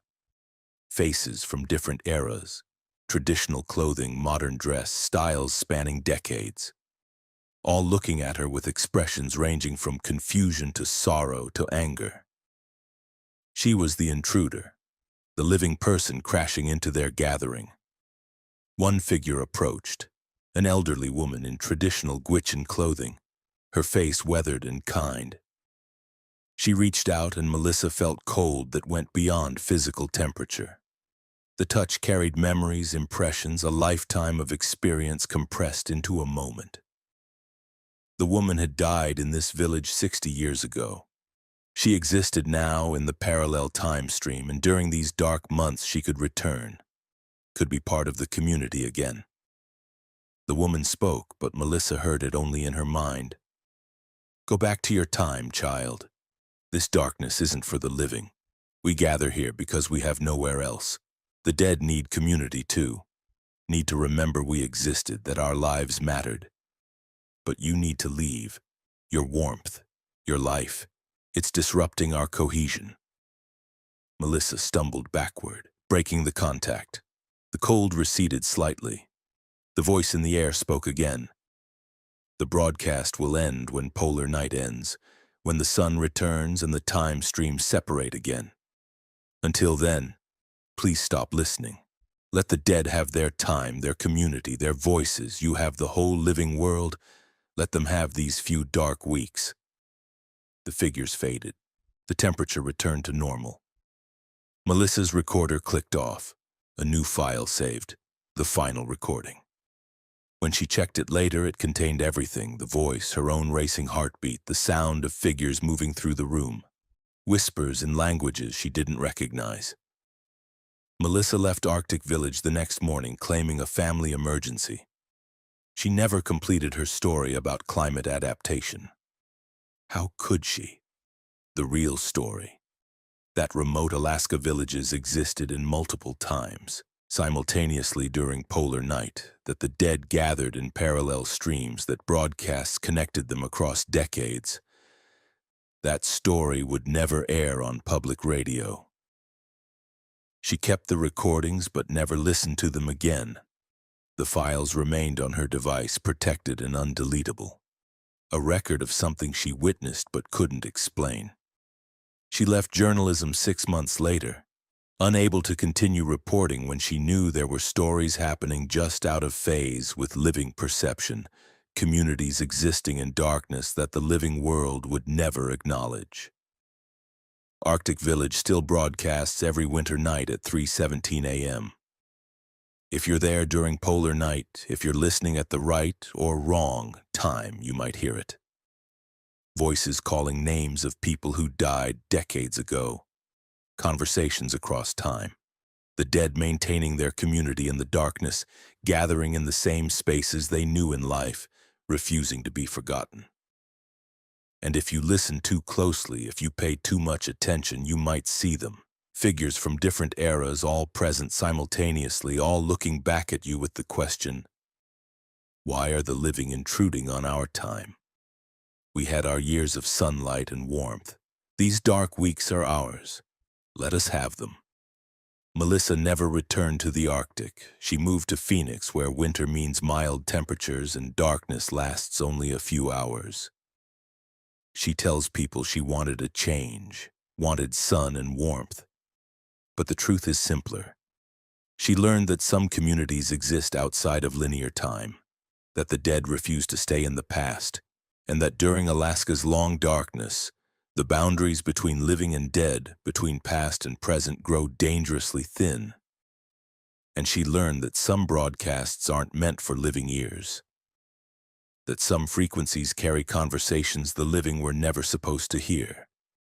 The dead have their own stories, their own communities, their own time, and in the far north, during the deepest darkness, they reclaim the spaces they knew in life, gathering in parallel moments while the living sleep, unaware that they're sharing their homes with dozens of others who exist just out of phase with the present.